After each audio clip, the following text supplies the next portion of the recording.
The morning silence. September 19th, 1944. The fog descended over the rolling fields near Arracourt, France, like a curtain drawn across the stage of history. It was the kind of fog that swallowed sound, that turned familiar landscapes into alien terrain, that made distances impossible to judge and directions meaningless. In the gray half-light before dawn, the mist clung to hedgerows and gathered in hollows, transforming the gentle countryside of Lorraine into a ghostly realm where visibility extended no more than 75 meters in any direction. First Lieutenant Merwin Min gripped the cold steel rim of his Sherman tank's turret, feeling the dampness seep through his gloves. Around him, the men of the 37th Tank Battalion waited in positions they had occupied before midnight, their engines silent, their guns trained on approach routes that intelligence reported would carry German armor. The waiting was always the worst part. The minutes that stretched into hours while crews tried to control their breathing, try not to think about what German tanks could do to a Sherman at long range, try to focus on their assigned sectors, and remember their training. Somewhere beyond the fog, an entire German Panzer brigade was moving toward them. Panthers, the tanks that had haunted American armored units since Normandy, with their sloped armor that deflected American shells like rainwater off a roof, with their powerful 75mm guns that could destroy a Sherman from distances where American return fire was ineffective. The tactical calculus had been brutally simple throughout the summer. A Panther could kill a Sherman from 2,000 meters. A Sherman could only penetrate a Panther's frontal armor at ranges so close that survival was unlikely. But tucked into the ammunition racks of Min's Sherman, and in the tanks scattered across the defensive line around Arracourt, were 6 rounds that represented something new. 6 shells with tungsten carbide cores, each one the product of scientific ingenuity, industrial mobilization, and strategic desperation. 6 rounds that might, just might, change the equation that had defined tank warfare for months. The fog swallowed everything. The crews waited, and somewhere in the mist, the Panthers were coming. The equation of defeat. The crisis had been building since June, when Allied forces stormed the beaches of Normandy and pushed inland through the Norman hedgerows. American tank crews encountered a problem that military planners had catastrophically underestimated. The Panther was not a rare German superweapon deployed in handfuls. It was standard equipment, fielded in numbers that intelligence had never predicted. 38% of German tanks in the Normandy theater were Panthers. Not the scattered few that pre-invasion estimates had suggested, but hundreds of these medium tanks with their revolutionary sloped armor design and high-velocity guns. The Panther represented the German answer to the Soviet T-34, combining mobility with protection that American weapons could not defeat. The 75mm M3 gun that armed most Shermans in Normandy simply bounced shells off Panther frontal armor at any range. Crews watched in horror as their rounds ricocheted harmlessly away, while German return fire punched through Sherman armor with devastating effect. The psychological impact was immediate and corrosive. Tank crews began calling their vehicles Ronsons, claiming they lit up like the popular cigarette lighter. The reputation was somewhat exaggerated by post-war analysis, but perception shaped behavior. Crews that spotted Panthers often chose to call for artillery or air support rather than engage directly, ceding tactical initiative to an enemy that could be beaten with different tactics. Even the improved 76mm M1 gun, which began reaching units in July 1944, struggled against Panther armor. Using standard M62 armor-piercing capped rounds, the 76mm could penetrate 109mm of armor at 1,000 meters, sufficient against the Panzer IV and many German assault guns. But the Panther's sloped frontal plate remained effectively immune. The 76mm could theoretically penetrate the Panther's gun mantlet, but only at extremely close range, typically under 100 meters. At such distances, the engagement became a point-blank duel where the Panther's advantages in firepower made American survival improbable. The problem was not the gun itself. The problem was the ammunition it fired, the science of penetration. Deep in American ordnance testing facilities, far from the smoke and blood of European battlefields, Engineers were racing against time to solve an equation written in physics and metallurgy. How do you concentrate maximum kinetic energy into the smallest possible impact point? How do you maintain projectile velocity over combat distances? How do you create a penetrator hard enough to punch through armor without shattering on impact? The answer lay in one of the hardest materials available to industrial science, tungsten carbide. By mid-1944, American engineers had developed the T4 round, soon to be standardized as the M93 HVAP, high-velocity armor-piercing. The design represented a fundamental departure from conventional armor-piercing ammunition. Instead of a solid steel projectile, the M93 featured a tungsten carbide core surrounded by a lightweight aluminum body and ballistic windshield. This configuration concentrated the projectile's kinetic energy into a smaller, denser penetrator while reducing overall projectile weight. The physics were elegant. The lightweight carrier body allowed the round to achieve a muzzle velocity of 1,036 meters per second, 244 meters per second faster than standard M62 ammunition.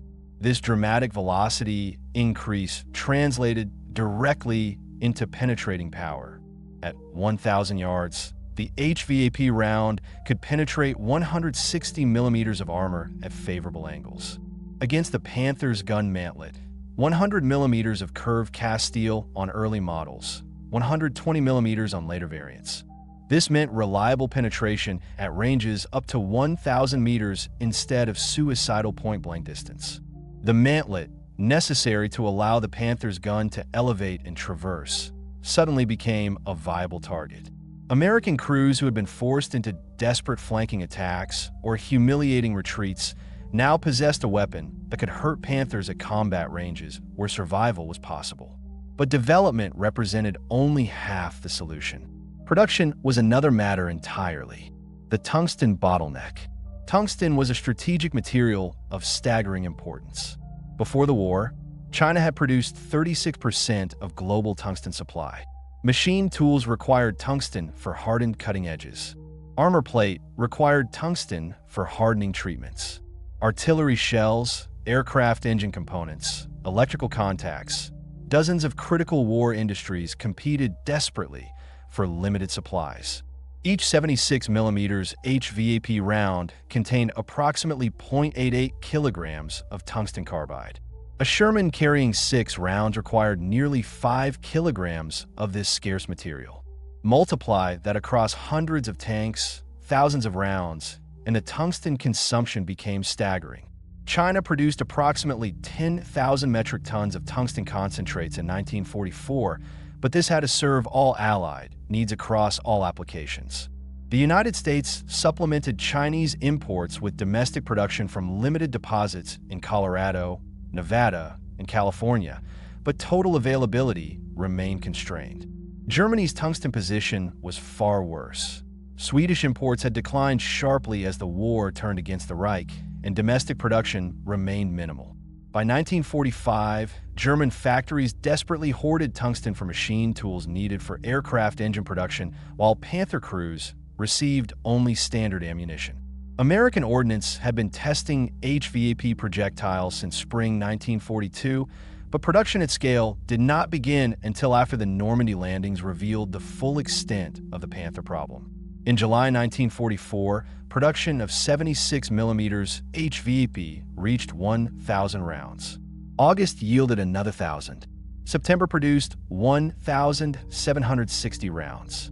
Not until November 1944 did monthly production reach 5,000 rounds, ramping to 7,000 per month by January 1945.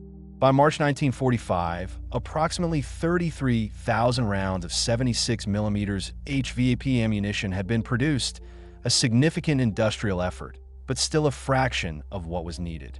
By February 1945, the average 76mm Sherman in Europe had received a total of 5 HVAP rounds. 5 rounds to face an enemy deploying Panthers as standard equipment in panzer divisions. A Sherman company with 17 tanks would possess 85 HVAP rounds total, while facing German units that might field 30 or more Panthers. The first HVAP rounds reached the European theater in August 1944, arriving at forward units with minimal fanfare and almost no training documentation. Crews were told simply to use them wisely against Panther turrets or mantlets at ranges where velocity remained sufficient for penetration. The responsibility of deciding when to fire one of these precious rounds fell to young gunners and tank commanders who were still learning the brutal calculus of armored warfare. The anvil at Arracourt. By mid-September 1944, Lieutenant General George Patton's Third Army had raced deep into France, logistics stretched to the breaking point, momentum carrying his armor toward the German border. The 4th Armored Division, one of the most effective American formations, had seized a bridgehead over the Moselle River near Arracourt. For German High Command, the threat was existential. If Patton's armor reached the Rhine and crossed into Germany proper, the industrial heart of the Reich would be exposed to mechanized assault. General Otto von Manschenfeld's 5th Panzer Army received orders to counterattack, destroy the American bridgehead, and push back Patton's advance. The German force assembled for this mission included 2 newly formed panzer brigades, the 111th and 113th, equipped primarily with Panthers fresh from German factories. On paper, the German advantage appeared overwhelming. The 2 brigades together fielded approximately 150 tanks against Combat Command A of the 4th Armored Division, which possessed roughly 50 Sherman tanks. The 113th Panzer Brigade alone entered battle with approximately 90 tanks and assault guns, including 42 Panthers and 40 Panzer IVs. German planners anticipated rapid victory. The Panthers' technical superiority should compensate for any American advantages in logistics or air support. What they failed to account for was that warfare is not conducted according to technical specifications. Tanks are destroyed by crews who exploit vulnerabilities under combat conditions. And the fog that descended on September 19th would prove the great equalizer. The first shot. The morning began in near total silence. Captain Kenneth R. Lameson's C Company, 37th Tank Battalion, held positions along key approaches to Arracourt. His Sherman crews had been briefed on the HVAP rounds in their ammunition racks. 6 rounds per tank. Use them wisely against Panther turrets or mantlets, at ranges where velocity remained sufficient for penetration. The briefing had been clinical, technical. It had not conveyed the weight of knowing that 5 standard armor-piercing rounds might bounce harmlessly off a Panther, while these 6 special rounds represented the only real chance of survival in a close-range encounter. The fog that hindered German reconnaissance now worked in favor of American defenders. German tanks, lacking proper scouting units, advanced blindly into terrain held by forces who knew the ground and had established defensive positions. The Panthers moved in column formation, a tactical error that veteran American crews recognized immediately and prepared to exploit. At approximately 8 in the morning, a section of Lameson's Shermans occupied positions south of the village when the first Panther materialized from mist. 75 meters. At this range, the Panther's superior long-range gunnery meant nothing. The fog had compressed the battle into close-quarters combat where reaction time and crew training mattered more than armor thickness or gun caliber. The American gunner fired instantly. The HVAP round, traveling at over 1,000 meters per second, struck the Panther's gun mantlet with a sound like a hammer hitting an anvil. The tungsten carbide core punched through the curved cast steel and detonated the ammunition stored directly beneath the gun breech. The Panther exploded from within, its turret lifting slightly from the force of the secondary detonation, flame and smoke erupting from every hatch and vision port. 2 more Panthers emerged from the fog in quick succession. The American crews, adrenaline sharpening their reactions, engaged both targets within seconds. One Sherman fired an HVAP round that struck low on the mantlet, penetrating and sending the Panther's crew bailing out through the hatches as internal fire spread. The second Panther took a hit to the turret face, another HVAP round finding its mark, and went dead, its commander slumping in the hatch. The remaining German tanks in the column turned away, their crews shocked by the sudden loss of 3 Panthers to what they had been assured were inferior American tanks. The fog swallowed them as they retreated, leaving burning hulks and the acrid smell of cordite and burning fuel. The day of fire. Throughout September 19th, similar engagements erupted across the Arracourt sector. American tanks, using the fog as concealment, engaged Panthers at ranges where HVAP rounds were most effective. German tactical deployment proved disastrous. Advancing in column without proper reconnaissance, Panther crews repeatedly exposed their thinner side armor to American flanking fire. Near Arracourt's command post, a platoon of M18 Hellcat tank destroyers, also equipped with 76mm guns and HVAP ammunition, engaged German armor at close range. The fast-moving tank destroyers proved devastatingly effective in the fog-shrouded combat. Their speed allowed them to change positions rapidly, striking from unexpected angles and disappearing before German crews could respond effectively. By noon, as the fog finally began to lift, the true dimension of American tactical superiority became apparent. American forward artillery observers could now coordinate fire with defending tank companies. P-47 Thunderbolt fighter bombers of the 405th Fighter Group arrived overhead, diving through gaps in the clouds to strike German armor with rockets and machine guns. The combination of American advantages crystallized into a coherent picture. While the Panther possessed superior armor and firepower as an individual weapon system, American forces employed combined arms tactics as standard doctrine. German tanks advanced without adequate artillery support, without air cover, without infantry to clear American defensive positions. American forces coordinated armor with artillery, air power, infantry, and tank destroyers in an integrated system that overwhelmed German technical advantages. When Panthers encountered these prepared defenses, they were destroyed piecemeal despite their superior individual capabilities.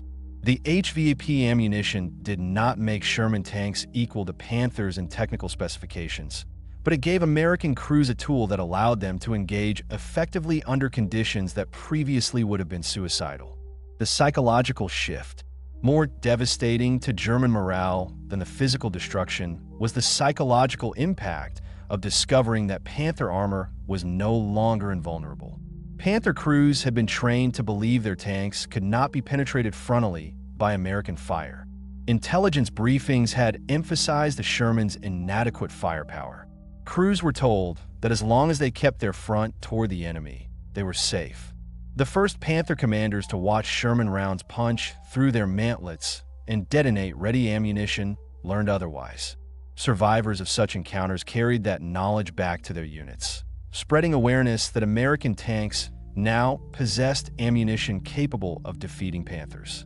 By the afternoon of September 19th, German tank commanders were reporting to headquarters that American Shermans possessed new, more powerful ammunition. The reports were confused and contradictory. Some claimed the Americans had secretly deployed tank destroyers with 90mm guns. Others suggested the British had provided 17-pounder Firefly tanks to American units. The truth that American industry had developed specialized ammunition that partially negated the Panther's armor advantage was more troubling to German planners than any of these theories. It meant that American industrial capacity could respond to tactical problems faster than German industry could counter them. German intelligence officers examining destroyed Panthers found entry holes smaller than expected, suggesting a subcaliber projectile. Examination of unexploded rounds recovered near disabled tanks revealed the truth: tungsten-cored ammunition. If Americans could field specialized tungsten-cored ammunition in quantities sufficient to distribute to frontline tank units, it demonstrated industrial capacity and resource access that Germany could not match. The arithmetic of victory. The fighting continued through September 22nd, when the major German offensive efforts finally stalled. American forces had destroyed or disabled approximately 86 German tanks and assault guns. American losses stood at 25 Sherman tanks and 7 tank destroyers. The kill ratio heavily favored the Americans despite their technical disadvantage in individual tank performance. The Battle of Arracourt represented not just a tactical victory, but a psychological watershed. American tank crews learned that they could defeat Panthers without waiting for specialized tank destroyers or overwhelming air support. German crews lost the psychological security of believing in absolute frontal invulnerability. For the 113th Panzer Brigade, which had entered battle with approximately 90 tanks and assault guns, fewer than 20 operational vehicles remained by September 29th. German after-action reports struggled to explain the defeat. The technical superiority of the Panther was undeniable on paper. How had inexperienced crews in newly produced tanks been defeated so comprehensively? The answers lay partly in training and experience. The Panzer Brigade crews had minimal training, often arriving at the front with only weeks of instruction. American tank crews in the 4th Armored Division were veterans who had fought across France, understood combined arms warfare, and had learned to read terrain for tactical advantage. But training alone did not fully explain Panther losses, particularly the penetrations that should not have been possible with standard American ammunition. The tungsten cores made the difference in engagements where American crews could create favorable conditions: close range, fog concealment, flanking positions, and accurate fire. The legacy of 6 shells. The impact of HVAP ammunition extended far beyond the immediate tactical results at Arracourt. As word spread through American armored units that the new ammunition could defeat Panthers under favorable circumstances, tank crews became more willing to engage German armor directly. The psychological paralysis that had affected some units during the difficult Normandy fighting began to dissipate. Crews still respected the Panthers' capabilities, but no longer felt helpless against it. This shift in morale proved crucial for subsequent operations. A crew that believes it can fight will engage aggressively, seeking advantageous positions and taking calculated risks. A crew that believes it is outmatched will hesitate, ceding initiative to the enemy. Even crews that had never fired an HVAP round benefited psychologically from knowing the ammunition existed and might be available when most needed. The mere existence of a weapon that could hurt Panthers changed the calculus of engagement, making American tank crews more confident and German crews more cautious. The scarcity of HVAP remained a critical limitation throughout the war.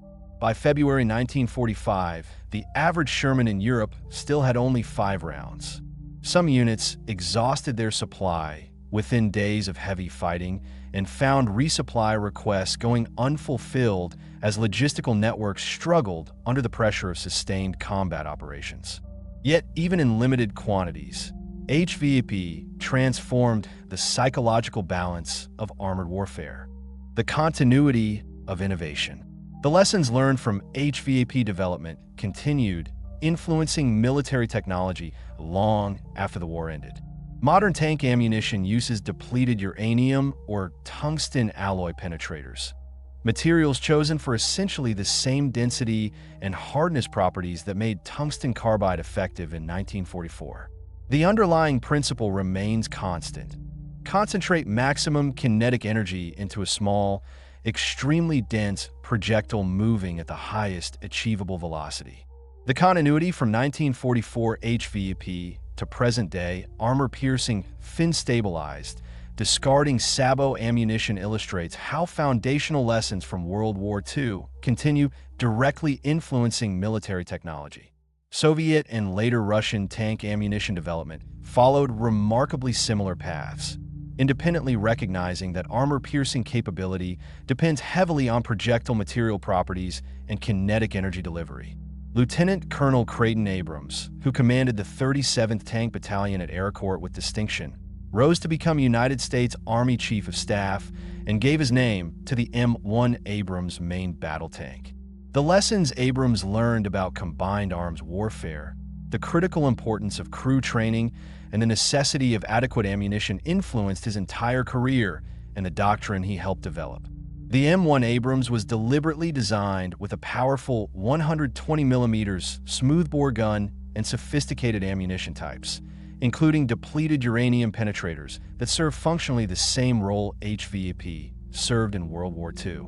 The morning after, September 19, 1944, when First Lieutenant Merwin Sherman crews first engaged Panthers with HVAP ammunition at Arracourt, marked a genuine turning point in the psychological balance of armored warfare. German crews who had fought confidently behind their armor learned that American tanks could pose a serious frontal threat. American crews who had felt outmatched gained meaningful confidence from knowing they possessed ammunition that could defeat Panthers under favorable circumstances. This shift in tactical psychology, enabled by tungsten-cored ammunition produced in American factories thousands of miles from the battlefield, influenced every subsequent armored engagement of the European War. HVAP ammunition, though never available in desired quantities, provided enough improved capability to transform American tank crews from uncertain defenders into confident attackers willing to engage German armor directly. The fog over Arracourt eventually lifted. The smoke cleared from burned-out Panthers and damaged Shermans.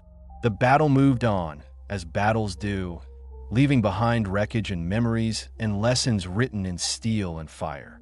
But something fundamental had changed in those misty fields of Lorraine. 6 shells per tank, tungsten cores wrapped in aluminum. Physics and metallurgy applied to the brutal mathematics of armored warfare. It was not magic. It was industrial capacity and material science applied intelligently to urgent tactical problems. It was American engineers in testing facilities solving equations while tank crews in France waited for ammunition that might keep them alive another day. The crews who fired those first HVAP rounds in combat, watching tungsten cores punch through armor that had seemed invincible, demonstrated that innovation and resourcefulness could overcome seemingly insurmountable technical disadvantages. They proved that warfare is not decided by specifications alone, but by the combination of courage, training, tactics, and the tools that industrial civilization can provide to those who fight. The lesson remains relevant. Technology provides advantages, but victory belongs to those who can produce, deliver, and employ that technology under the chaotic conditions of actual combat. 6 shells changed the course of a battle. The industrial capacity to produce 33,000 of those shells changed the course of a war.